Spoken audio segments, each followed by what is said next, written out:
জাতীয় নাগরিক পার্টির মুখ্য সমন্বয়ক নাসির উদ্দিন পাটোয়ারীর বিরুদ্ধে যুবদলের মানহানি মামলার প্রতিবাদ জানিয়েছে জাতীয় যুবশক্তি।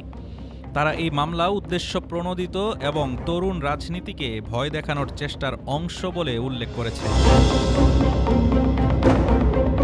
জাতীয় যুবশক্তি সোমবার সন্ধ্যায় এক যৌথ বিবৃতিতে জাতীয় নাগরিক পার্টির মুখ্য সমন্বয়ক নাসির উদ্দিন পাটোয়ারীর বিরুদ্ধে দায়ের হওয়া মানহানি মামলা কঠোরভাবে প্রতিবাদ করেছে। বিবৃতিতে তারা উল্লেখ করেছে, এ ধরনের মামলা হল সত্য বলার পথকে দমন করার চেষ্টা। যুবশক্তির নেতারা বলেন, নাসির উদ্দিন পাটোয়ারী সবসময় সত্য এবং যুক্তিনির্ভর রাজনীতির পক্ষে অবস্থান নিয়ে আসছেন। তার বক্তব্য ছিল জনতার অধিকার ও রাজনৈতিক শুদ্ধতার প্রতি দায়বদ্ধতার প্রকাশ।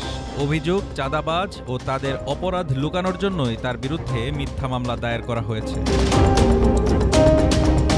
জাতীয় যুবশক্তি আশা করছে দ্রুত সময়ের মধ্যে মামলা প্রত্যাহার করা হবে এবং প্রকৃত চাঁদাবাজ ও দুর্নীতিগ্রস্তদের বিরুদ্ধে যথাযথ আইনানুগ ব্যবস্থা নেওয়া হবে। তারা এই ঘটনায় গণতন্ত্র ও মত প্রকাশের স্বাধীনতার প্রতি হুমকির আশঙ্কাও প্রকাশ করেছে।